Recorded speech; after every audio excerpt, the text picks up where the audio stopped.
What is it, Dan? I'm on a screen break. Nothing to worry about, mate, yeah. But that time off, yeah? Yeah. It is now cancelled. Welcome to MsMojo, and today we're examining the cultural and industrial effects on TV shows made for constant streaming, and whether they're a good thing in the long term. Fry's feeble mind has been overpowered by the binge. He's losing touch with reality. What's the holdup? Everyone was talking about Netflix's Stranger Things long after the entire first season dropped at once in 2016. 9 years later, there's not much hype about the final season, largely because it's only the 5th. Relax, for goodness sake. I'm in range. They should be answering. You've been away a whole month, honey bun. Maybe they just forgot. This comes in the wake of Netflix releasing the second season of Wednesday after a troubled 3-year hiatus. The decision to split this season into 2 parts and the final installment of Stranger Things into 3 is a testament to the streaming giant's continued reliance on binge-watching. But does the audience and the industry still have faith in this ritual? Guide us to truth through night and morn. To this, let our vows be sworn. I didn't drive all this way to hold hands in the dark. How long do we have to keep this up? Mama, for once, just be quiet.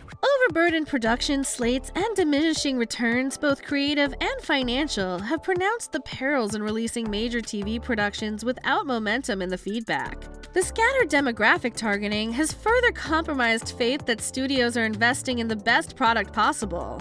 Many say that the content bubble has burst, and appointment television is making a comeback. But how was binge-watching ever such a phenomenon? Obviously, for you adults, you ladies have a lot of you, all-girl group have gotten together to binge tonight, which seems fine to me.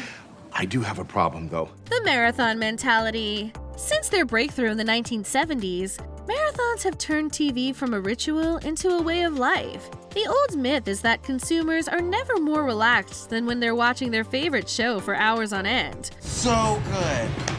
How is it so good? What time is it? It's like daylight already. How did that even happen? We just stayed up all night. With home video giving them agency in when to watch, while premium cable eliminated commercial interruption, the activity became more about the shows themselves. Finally, in 2013, Netflix began releasing whole seasons of original programming to give subscribers the option to make their own schedule or watch all at once. Will you take it easy for me, please? Oh, who, me? You know what, I really wish I could, but I have a really intense Netflix binge that I have scheduled way back, and I also am going to eat everything in the fridge, so it's gonna get pretty crazy in here. Competitors like Amazon Prime Video and Hulu soon capitalized on the phenomenon crudely dubbed binge-watching.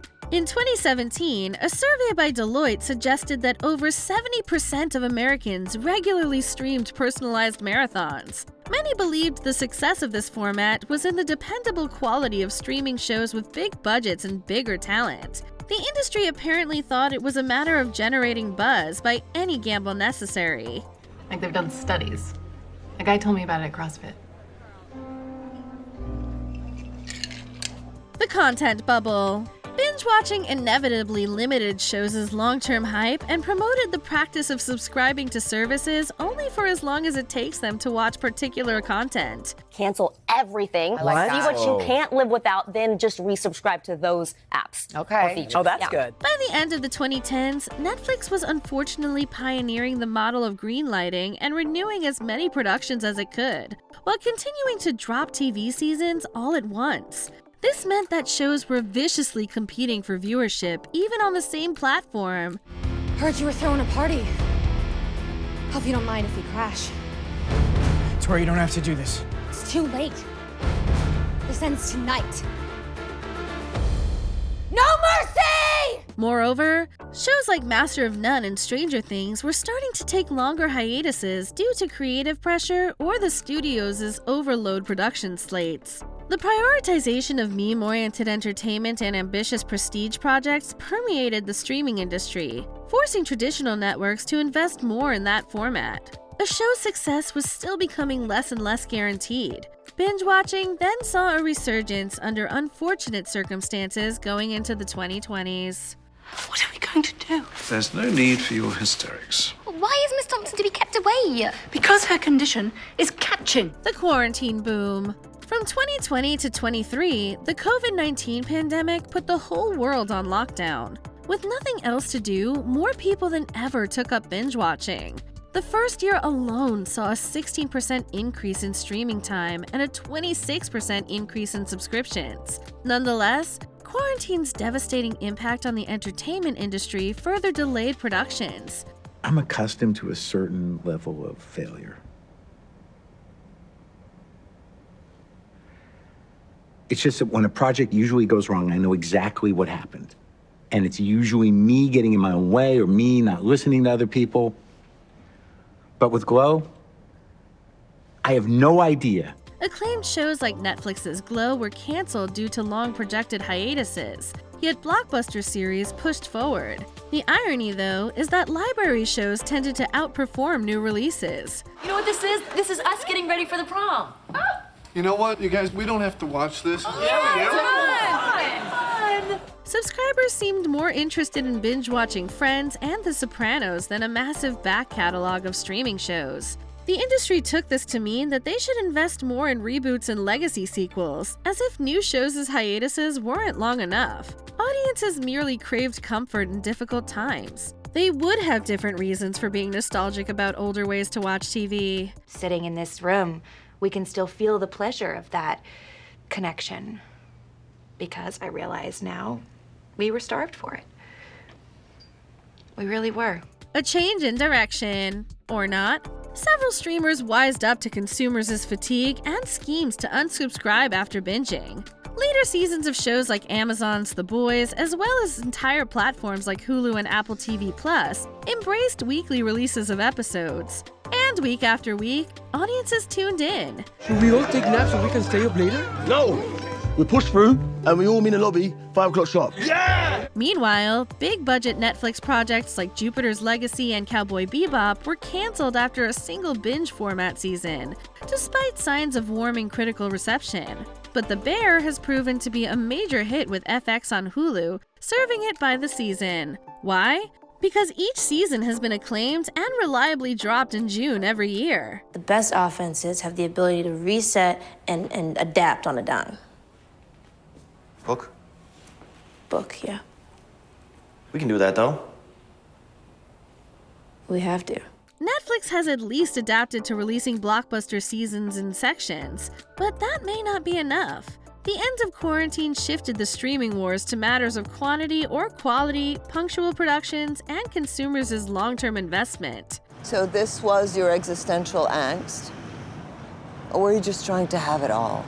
That is so American. Audience fatigue. Studies suggest that the popularity of TV marathons is rooted in escapism and familiarity with the show. But binge-watching has turned out to be a very different practice, with harmful long-term effects. Beth? Are you in there? I've been calling.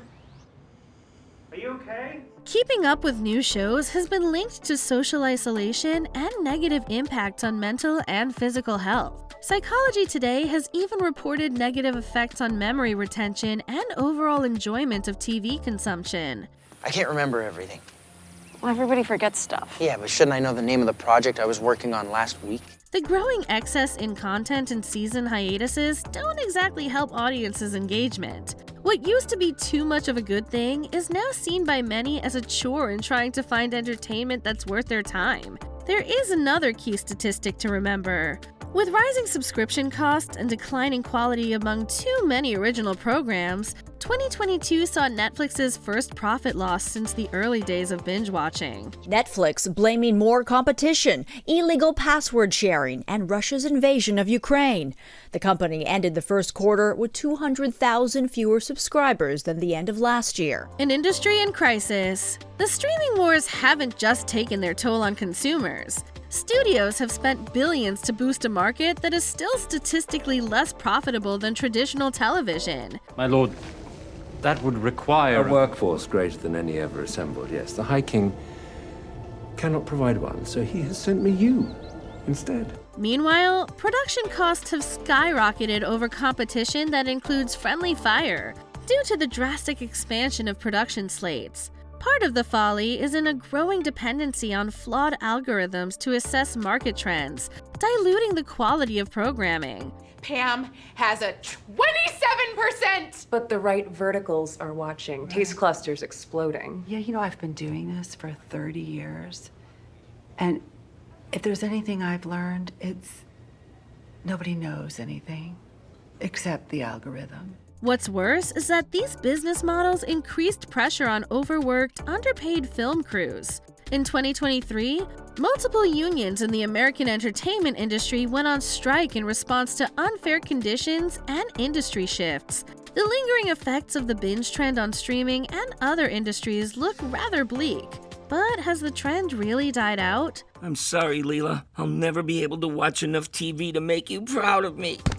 Before we continue, be sure to subscribe to our channel and ring the bell to get notified about our latest videos. You have the option to be notified for occasional videos or all of them. If you're on your phone, make sure you go into your settings and switch on notifications. The bubble burst. There was talk in 2019 of the content bubble bursting. Streaming's resurgence in 2020 apparently just labored that process across the decade. The overabundance and rising subscription costs of streaming services have eliminated their value as an affordable alternative to cable. But firmly they compel us to say goodbye to you. A 2025 study by Coupon Cabin found that 22% of cord cutters have returned to traditional television. Internet-based cable substitutes and live stream features are also becoming more popular. In order to keep up, on-demand platforms are becoming pickier about original programming with the potential for long-term quality and marketability. There are still plenty of shows worthy of marathon viewing, at least in moderation. Despite an early viewership decline, Wednesday's second season is still a hit in 2 parts. And no matter how long fans had to wait, the final season of Stranger Things is sure to be a blockbuster event. Or 3. But everything that made streaming all day so satisfying has been undermined by fatigue among consumers and in the industry itself. Whether the inevitable reformatting will steer closer to the old ways or invent a new tradition, we're here to watch responsibly. You weren't in the suit? What? No, I got out of that thing like 2 days ago. I decided to catch up on my reading. What's your take on the state of the streaming era? What are your own viewing habits? Plug into the comments below.